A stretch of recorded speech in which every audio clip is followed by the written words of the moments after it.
Hey everybody, it's Tripl-L coming in with a My Hero Academia video. This time specifically, it's a video about Eri for anime-only viewers titled Who is Eri After Chisaki? 10 Facts About Her Future and a Theory. Part of the Who is Eri series of videos that I just put up for anime viewers who want to talk about the character. My research data is saying people are looking for this information, so I figure we can make a nice little trivia video here. If you are a manga reader, this video may not be for you. Like, there might be one or two little facts that you didn't know before that are worthwhile.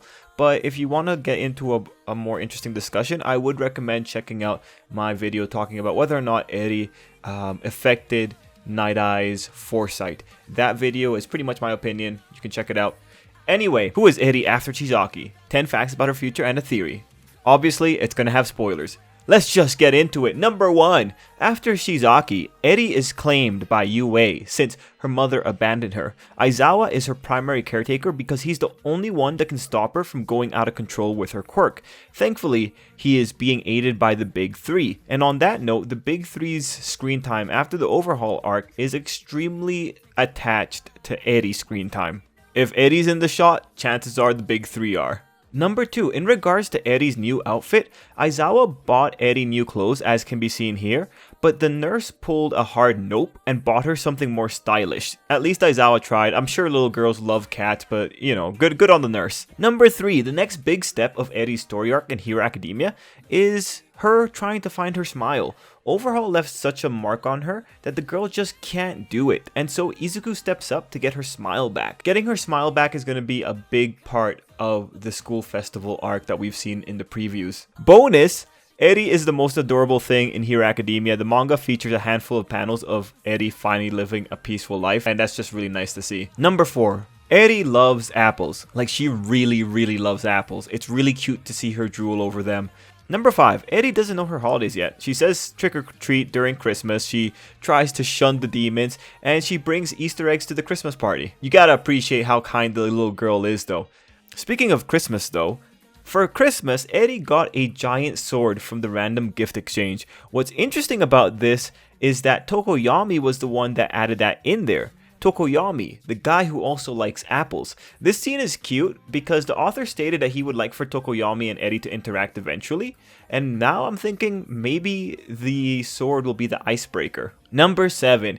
Eri doesn't know how to write when she's with Chisaki. Chisaki was having his underling buy toys for Eri to keep her placated, but he was not teaching her anything worthwhile. Eri started learning how to write after she was claimed by Yue, most likely being taught by Aizawa and the Big Three. Which leads to the next point. Fans joke that Eri is the second member of Izuku's fan club after Koda. Like Koda, she wrote Izuku a letter of thanks, and let me tell you, again, it was cute. Number 9. As of chapter 257, Aizawa will be training Eri and All Might will be helping out. At the time of this video, other fans and I are just excited to see how the quirk is going to develop. But that's one more thing. Number 10. Immediately after the overhaul arc, her horn shrunk and has been slowly building up and growing larger.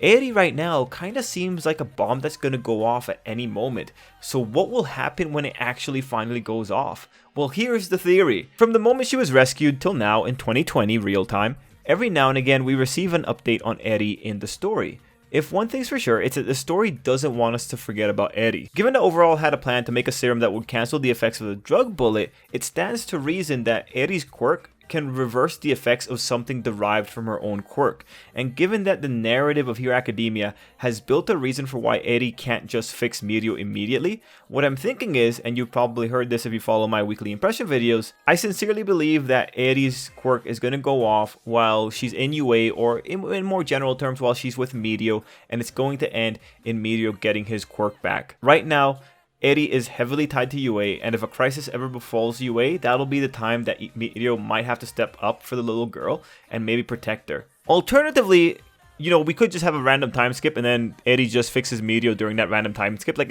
it's really hard to say. It depends on what the author wants to do, but if he wants to give it a lot of narrative value, I definitely see there being a moment where Mirio has to defend that little girl, and that's when he gets his quirk back. Just to add more credence to this idea, the Villain League, they know that Eri was the centerpiece of Shizaki's plan. Toga and Twice know this. They confirmed this. So, you know, when we say would Eri ever get targeted by the villains? Well, there's a pretty good chance because she's already been targeted by this group before. But yeah, we'll have to wait and see what actually ends up happening with Eri. What do you guys think though? Anyway, this was the very quick 10 facts about Eri's future after Chisaki. I hope you enjoyed. And yeah, this was part of the Who Is Eri series for people who were wondering. Anyway, everyone, thank you for watching, and until next time, I hope you have an absolutely great day.